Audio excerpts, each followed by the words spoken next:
Hello, BookTube. I've got a tag for you today. Not really a tag, more of a viral discussion, if you want to call it that. It was made by Gavin at Genre Books, who has a great channel that I can't help but notice is within speaking distance of 1,000 subscribers. Just in case you want to go on over there and get him over that weird, irrational, but still resonant milestone. But this is the Your Best Shelf viral discussion. It's not necessarily a tag, although it does have parameters. This is about an ideal shelf of books. A shelf of books that you would have if you could just snap your fingers and make it so. Uh, Dream books, a dream shelf of books. But, like all dreams, there are limitations. And he came up with three. Number one is money is no object. So you don't have to build this ideal bookshelf in terms of what you can afford. But money should also not be the point. You shouldn't be building an ideal bookshelf just because you're picking 10 of the most valuable, financially valuable books that you can possibly think of. They should be things that you want to read. Or have read and want again in some particular edition. Then parameter number two is that you have to be able you have to not only want to read the books, you have to be able to read them. So again, there's no you're not helping this viral discussion if you pick an ideal or a rare book that you know is rare, but that if you had it in your lap, you couldn't figure out what it said. For some reason, in his discussion of this parameter, Gavin mentioned that he could not read a Gutenberg Bible if he had it in front of him, which is a little odd. Why not? But anyway, the third parameter is a tricky one. For him, I might add that Gavin, who started this discussion, skirted the line, warped the boundary of the third parameter, and I'm going to as well. That's the only reason that I'm pointing it out, is because I'm going to warp that boundary as well. The third one is that it has to be an actual book, something that exists. So not something hypothetical, like Gavin mentions Aristotle on comedy. I could also mention the Lost Books of Livy. It can't be something like that where you're not only pulling it from some auction house or some used bookstore where there's one copy. You're pulling it out of the ether. You're making it where it doesn't exist in the world, and that's going to be tricky. That's going to be tricky for some of my. I don't know if they're answers, right? It's more of a viral discussion.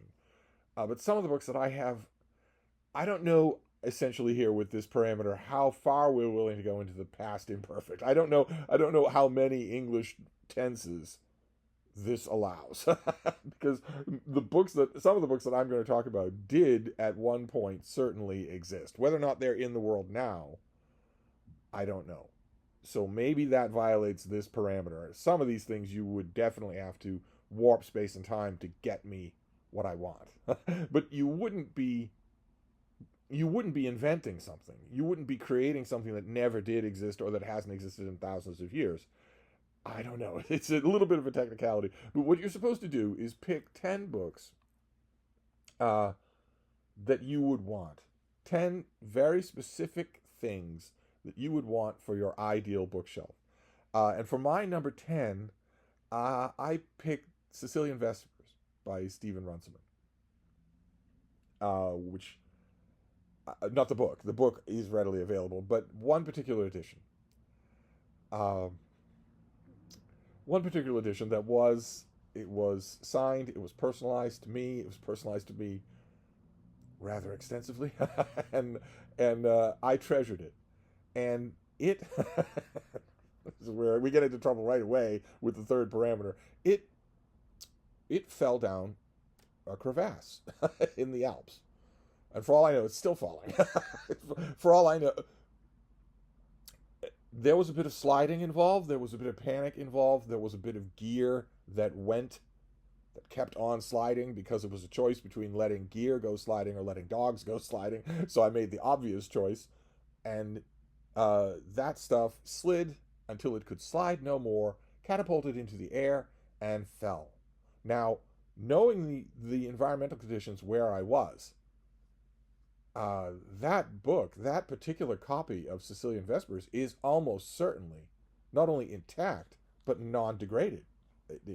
It has almost certainly been out of light and away from warmth uh, this whole time, decades and decades and decades. So it could theoretically be recalled. It could theoretically, someone could find that book. I'm sure that it's intact, and I'm sure that it still exists. No predators, no bugs, no fungus, no heat, no sunlight, no water, no nothing. I'm sure that it still exists. If human bodies can be found in crevasses like that and they're still recognizable with still have facial hair on after decades, then my book is still there. I feel certain, but I'm never going to see it again. Then my choice number 9 was The Pogo Party by Walt Kelly, which was a collection of his newspaper strip, Pogo, that I mentioned on this channel a few times before. Wonderful political satire, but not biting. Wonderful and warm and inviting. Just love. Pogo is was just wonderful. Walt Kelly was a genius, an absolute genius. And he very quickly started collecting his Pogo comic strips into books. There are numerous books, probably hundreds of them, of different collections of Pogo. And the Pogo Party was one of those. It wasn't anything unusual. It wasn't an extra comprehensive collection of Pogo. It was just one of those collections. Uh, but it meant a lot to me. It wasn't signed and it wasn't personalized, but it, for a particular reason, it meant a lot to me. The giver of it made it mean a lot to me. And it's going to be a harder pass for the third parameter because it was lost at sea. There was a bit.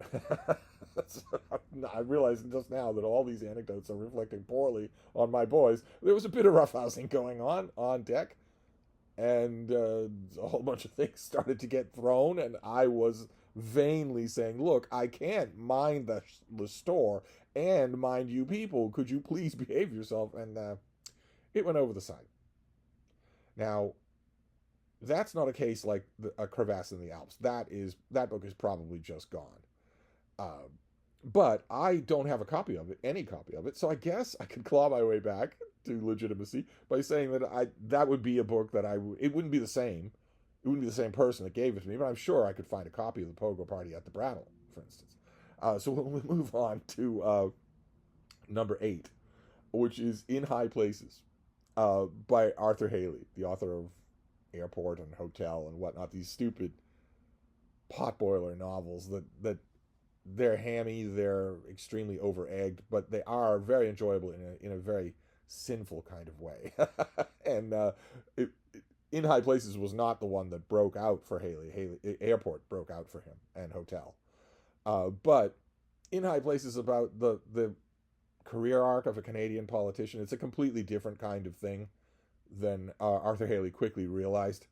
Oh, wait, I have stumbled across a formula, and if I just produce a book every year with that formula, I'll be independently wealthy. So what I'm going to do is produce a book by that formula every year. This In High Places was before that, but it was still not good. I mean, it was still, you could still read it in retrospect. It was repackaged when Haley's Airport thrillers took off. So you could still look at it in retrospect that way, as, to be generous, an author trying for more than he could do. To be generous that way. It's also cheesy and really kind of bad. And I did not read it when it first came out. I read it when the later blockbuster novels came out. I went back to reread everything by this guy, and I was castigated for that by a critic friend of mine at the time. This was, you kids need not worry, this was long before you were born, before your parents were born. I was exactly the same then as now. There was just no booktube to chronicle it. But I had a critical friend at the time, a friend who was a critic. I won't say that he was my kind of critic. He wasn't really a newspaper critic. He was much more hoity-toity than that, much more Mount Helicon than that. In fact, rather famous at the time for that, and I guarantee you have books of his on your shelves. And he was exasperated by the fact that I read Arthur Haley, that I read lots of Arthur Haley's. He was exasperated by the same fact that has exasperated lots of my bookish friends over the decades, which is something that you heard my friend Deb say in a video that we did together years and years ago on this channel, where she just sort of quasi disdainfully said, "Oh, Steve will read anything." That's true. That's absolutely true. I have had many, many critical friends who noticed that and dismissed it, thought it was just a one off or a fluke. And then, over conversation, over wine and calzones, they realize, okay, you read the Northern Renaissance, you read the Italian Renaissance, you read the Greek and Roman classics in Greek and Roman. So you can't actually like the things that I dismissed you as for reading the first time. I've got to be able to reconcile this. This is an affront to my book snobbery. You can't like Meg if you also like Apollonius of Rhodes. You can't do that. I, in fact, can. And as I've said, as I told those critical friends a long time ago, many, many decades ago, so too I say now, your snobbery is not my problem. It's actually your problem. But I had this one critical friend who saw In High Places on my footlocker when he was over at the old place for wine and calzones, and it infuriated him. And I said, well, you know, instead of railing against these kinds of books, whether it's Georgette Heyer or whoever, when you see them over here, you could read one of them, you know. And I got the usual falderall in response to that. Oh, well, not everyone has the same amount of reading time at their immediate disposal as you do. And I said, nevertheless, you could do it. You tell your students that reading is an adventure. You could do it. And so he did. He did. He amazed me. He grabbed the copy of In High Places, that very copy, and took it home and read it. And he didn't just read it. He exhaustively annotated it.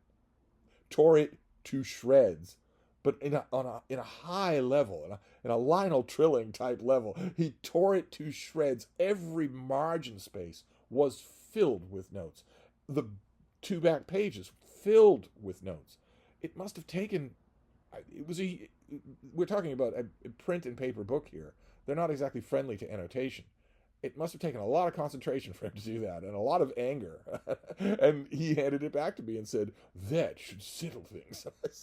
I was very grateful. I smiled every time I looked at that copy of the book, and I didn't have the heart to tell him that it doesn't settle anything. But that particular edition was lost in a fire. Now, I could still go out and get a copy of In High Places. I'm sure that I could. But never that. That was precisely one of a kind. I know for certain from talking to a dozen people that he never did anything like that with anyone else's trash, just that one time. So that book is lost. It is gone completely. Unlike my Crevasse book, it is just gone. Then we can go on to number 7, a book called The Shadows of Shumir, which is not hypothetical. It did exist. For all I know, it does still exist. It was a Conan pastiche novel. It was set in the town of Shumir in Hyboria. And, well, once again, the writer of the book at the time was very, very young, but he didn't stay young, and I'd be willing to bet that some of you have some of his books on your shelves. And he threw himself into The Shadows of Shumir. He threw himself into it. We had spent the last 2 summers just utterly absorbing Robert E. Howard, utterly absorbing every word, but especially the Conan books.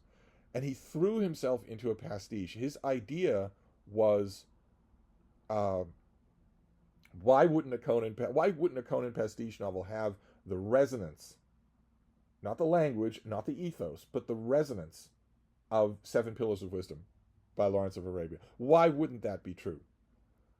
Who's to say who's writing the Nemedian Chronicles? Who's to say that some writer, that every story in the Nemedian Chronicles, which at the time we thought we sort of agreed with the pastiche gimmick that all Conan adventures are drawn from the Nemedian Chronicles. They're not drawn from anywhere else.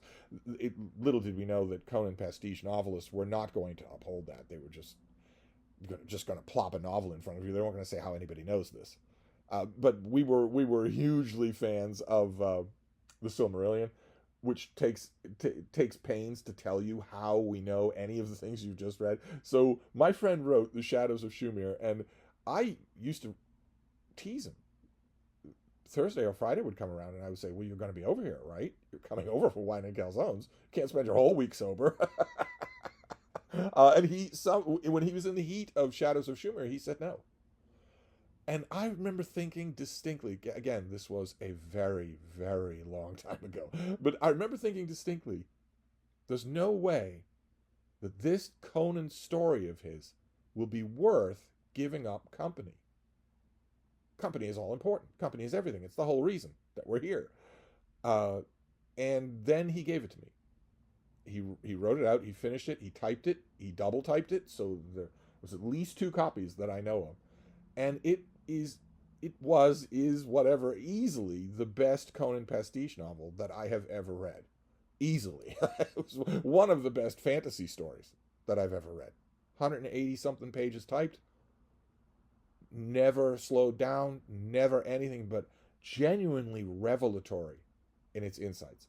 And yet, revelatory insights, of course, don't go with Conan the Barbarian, as the Conan fans are probably wailing at the screen right now. He's not a profound character, but he was done perfectly in Shadows of Schumer. And I read it.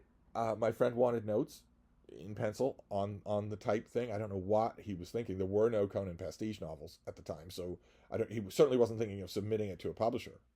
I don't think he would have been the type to do it anyway.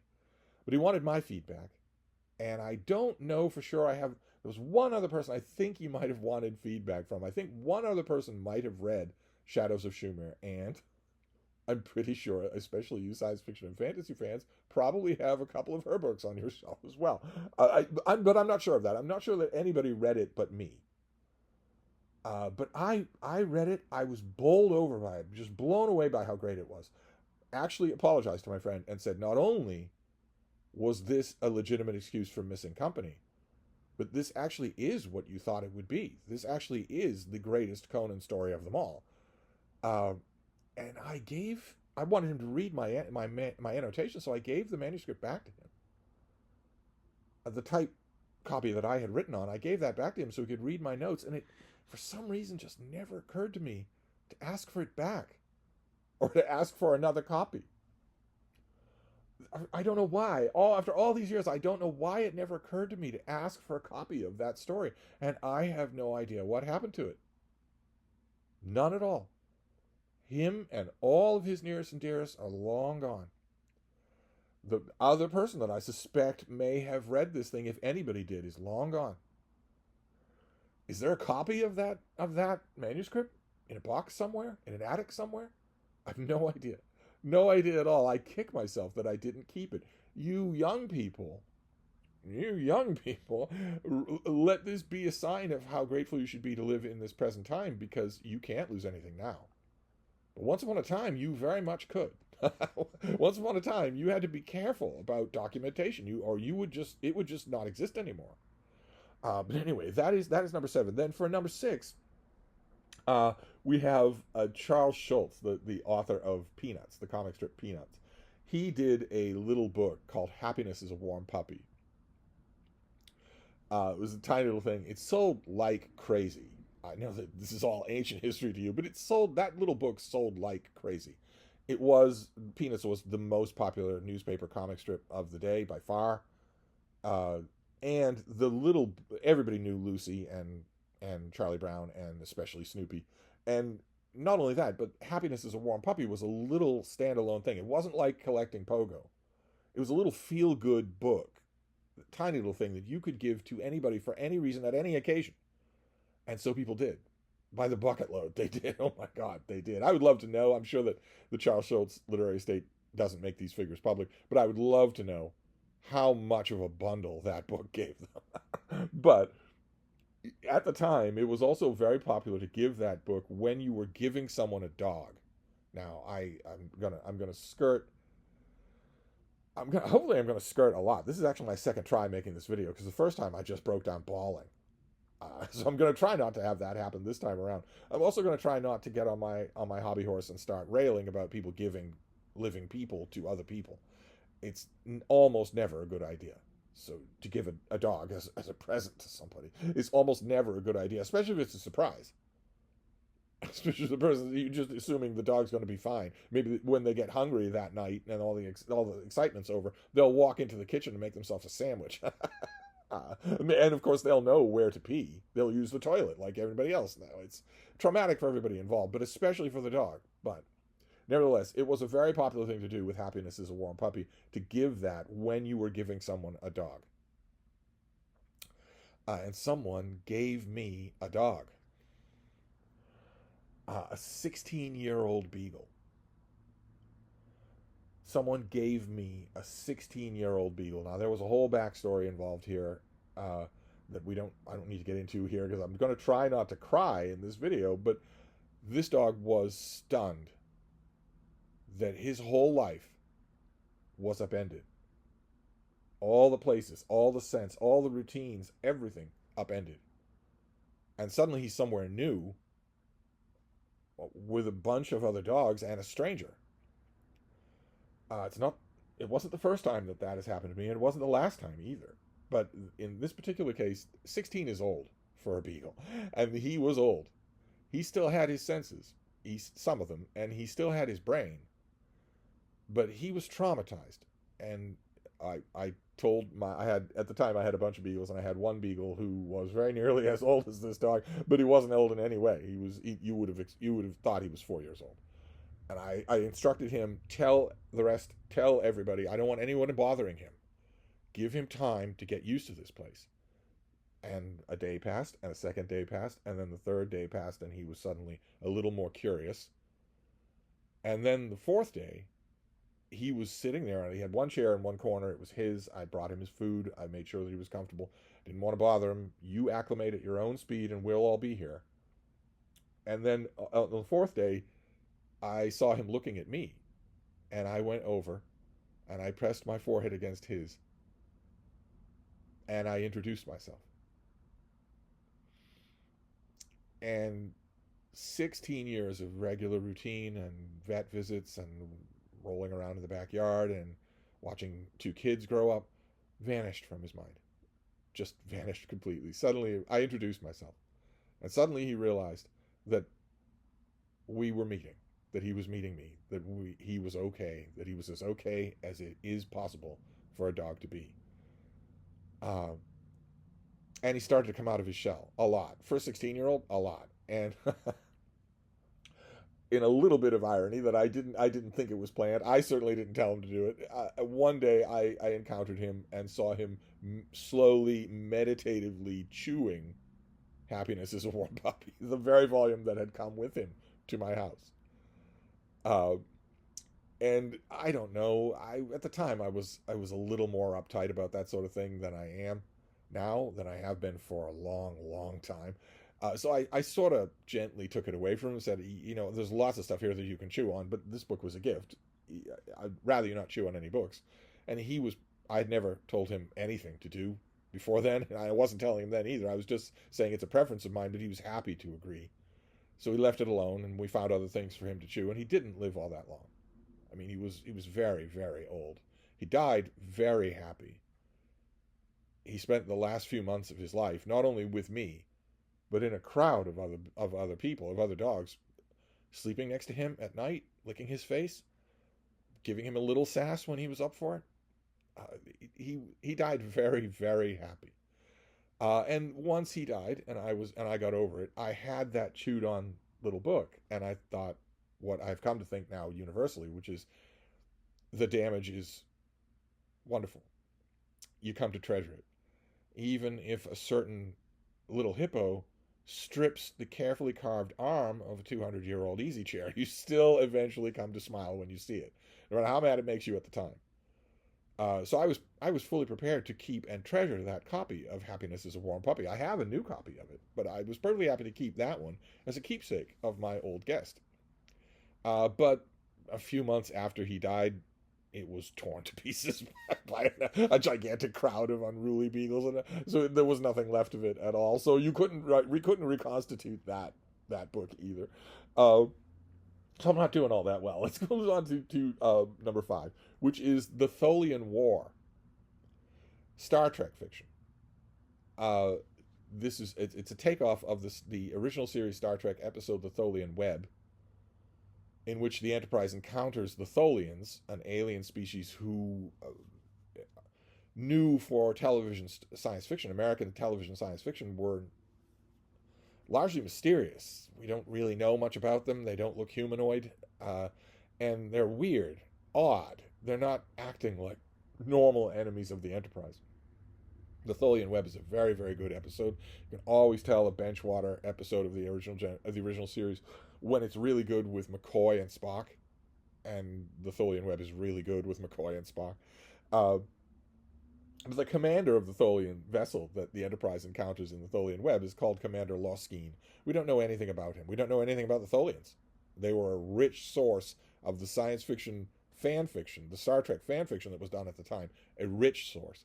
And an acquaintance of mine, who later became a friend, wrote The Tholian War. We watched together over and over and over again the Tholian Web. We watched it over and over and over again, parsed out every little detail that we could possibly imagine, which is basically two details. Mr. Spock makes a comment in the Tholian Web that it makes it pretty clear that not only he, but the Federation is well aware of the Tholians, that they know about them, know about their personality traits. My friend thought, well, surely the incident in the Enterprise, in the Tholian Web, would lead to a war. It doesn't have to last 5 generations, but surely it would lead to conflict. And so she wrote a Star Trek story, a novel, called The Tholian War. And technology had advanced a little between Shadows of Shumira and now, so there were copies of The Tholian War. I read one of them, but I didn't keep it. And I have no idea who has a copy. That friend is gone. And I have no idea who has a copy of that, or whether or not anybody does, whether or not anybody thought to keep it. This was before Star Trek became a multi-billion-dollar franchise. So, she finished the version of the Tholian War that she was happy with. This was at the dawn of what went on to be a long writing career in and out of science fiction. At the time that she finished with the version of the Tholian War that she liked, people were selling Star Trek novels to Paramount, to pocketbooks. So it could have happened. I suppose theoretically it could have happened. I think of one thing in the book that would have had to change in order for it to be lawyer-sanctioned Star Trek pastiche fiction, but it never did happen. And I don't know where that book is. I didn't keep a copy, but I would love it. In an ideal bookshelf, I would love it. Then there's, number 4 is The Secret History of My Government, which is a manuscript that I'm pretty sure I'm the only person who read other than its author. Some of you will know from the Steve mythos that goes way back on this channel that I briefly lived in Washington, D.C. I worked in Washington, D.C. I lived in a bedroom community of Washington, D.C. And I made a lot of friends, and an old friend of mine worked in the U.S. government in Washington, and he wrote a book. Oh my. He wrote a book. The title of the manuscript that I mentioned, The Secret History of My Government, comes from Procopius, which I introduced him to Procopius, and we used to talk about it a lot. I got him copies of The Secret History by Procopius, because Procopius was a government official under the Emperor Justinian. And he wrote all sorts. He was a writer his whole public career when he wasn't dilly-dallying in the military. He was a writer, and he wrote official accounts of Justinian's reign. Actually, government-authorized things that would have commemoratory readings, things that would have commemoratory editions. And the whole time that he was working on those, he was writing a book called The Secret History. A scandalous backside of the mirror account, a gossipy, vile, dripping acid account of the same time period, the same people. And that's what my friend did. That's what he decided over years and years, probably 5 years, he decided to do that. And it was explosive, just explosive. The type of book that I don't think I'd ever read before or since. And it wasn't wine and calzones, because I was at his place, and he liked liquor, the kind that the clear stuff that smells like gasoline, tastes like gasoline. I've never understood the appeal of anything other than wine, but when in Rome, and we were in his study, and there was a fireplace, and he burned that manuscript one page at a time. Just one page at a time. There were no other copies. I read his copy. So that the secret history of my government, it's well and truly gone. But if I fudged parameter number 3 just a little, it did at one point exist. I would love to reach back in time and grab it so that I had it. Then for number 3, we can do most of these picks that I've been giving you are bygone era things. They're very personal things, that books that cropped up in my reading life. But there's no possible way that you could ever see them or get a copy of them, or anyone could. There's, except for maybe that book in the crevasse in the Alps. I'm sure that it still exists. Someone could, I guess, come across it. Not that they have any way to know that it was mine or any way to contact me. But I thought I'd I'd wrap this non-tag up with a few things that are available. They would be in my ideal book collection. Like number 3 is The History of Rome by Livy, but it's not the books that he wrote that don't survive. It's books 1 through 10 of his lifetime work of the history of Rome. There's a publisher called Collector's Edition, and they're in February. So this is only on the list again because of an English verb tense, because I'm going to get a copy of this, obviously. But in February, a collector's edition of Livy's History of Rome, books 1 through 10, is coming out in a gorgeous hardcover, gorgeous embossed hardcover, just lovely. No idea whose translation it is, but I don't really care. I definitely want it. It definitely goes in the ideal bookshelf, and not just because it's Livy. And of course, not just because it's those books, because those books are available in 4 or 5 different English translations, but because of those books themselves. Livy has a dodgy reputation among modern historians because he invents a lot, moves things around a lot. He had a plan in mind, a goal, a theme in mind for his history. And it's in books 1 through 10 that you can largely avoid those kinds of tacit criticisms of my favorite historian. You can largely avoid them because he's dealing with Rome's mytho-history in those early books. So we're not expecting scrupulous archaeological knowledge. No one could have had that. No one could have written that kind of an account of the earliest days of Rome then, even if they'd wanted to. And no Roman would have wanted to, but if they'd wanted to, they still wouldn't have been able to do it. Archaeology did not exist. So, books 1 through 10 are more of an innocent pleasure. Of course, the most popular thing with Livy are later on, his books covering the Second Punic War. But books 1, this thing that's coming out in February is going to be books 1 through 10. I think it's going to be $50, but I will gladly pay that for this volume. Then number 2, another thing that did exist. I don't go on eBay anymore, but I'm sure that maybe a couple of them are on there, or I could find them used. There was a great science fiction editor named Terry Carr.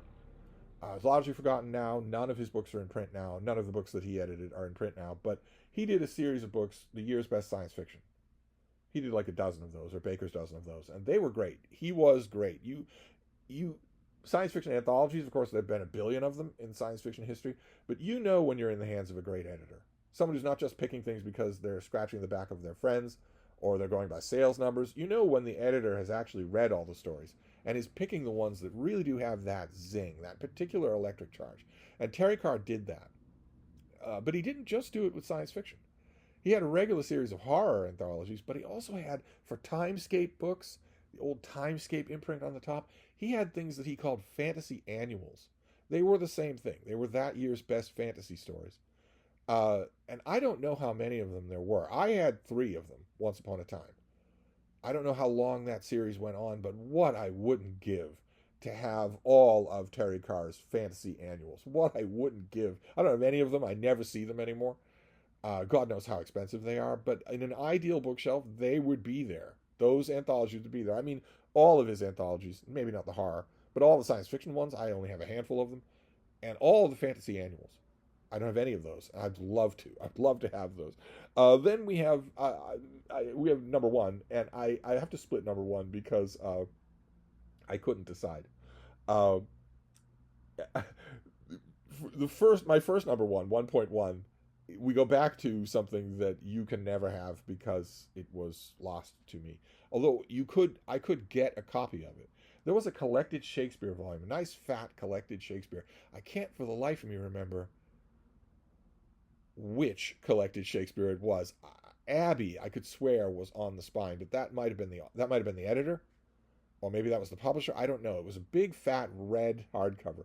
It was, of course, torn to pieces by beagles. I did not do, in case you haven't got this by now, I did not do a precisely good job of controlling my boys. They often tore things apart, or guests apart. They were, I adored them, so they largely got away with anything they want. Little did I know that 50, 60 years later, I would have a little dog who has no interest in destroying anything, who thinks that's kind of weird to do. Uh, but that one volume of Shakespeare, if I could figure out what it was, I could probably get a copy, and it wasn't personalized in any way. So, and I have like 6 collected Shakespeares, but I would gladly take that just for the memories, whatever it was. But I don't know what it was. I Abbey was connected with it in some way. I don't know of any Shakespeare author named Abbey, so that might have been the publisher, but it's long gone. And then number 1.2, my other number one, it's also something that has driven me crazy for decades. In the late 1980s, I believe the late 1980s, or maybe the early 19, no, it had to be the late 1980s, there was a trade paperback of Lord of the Rings that was red and that had a dragon on the cover. It did not have the Fellowship, it did not have the ring, it had a dragon on the cover, a red trade paperback. I know that I am not imagining things. I know that that existed. I know that I'm not imagining it. And I have never, not only have I never been able to see that at any kind of, out in the wild, anywhere, in any used bookstore or venue of any kind, but I've never found visual proof that it ever existed online, which is maddening. That is maddening. I know I did not imagine it. I remember thinking at the time how odd it is that you would do this when the dragon is not part of Lord of the Rings. I know that I'm right about it, but ideal bookshelf. Oh yeah, it would be there, mainly as personal vindication because I feel like a lunatic. I know that I saw it. I know that I'm not imagining it. But anyway, anyway, that is the a non-tag about your ideal books. Now, a lot of people have done this tag. I've watched a few, and they have been wonderful, absolutely wonderful. But I'd love to see you do it. It's not really a tag, it's a viral conversation, but still, I would love to see you do this. So feel free to consider yourself non-tagged. And I'm going to wrap this up. This has gone on way too long, but I'll be back. Thank you, BookTube.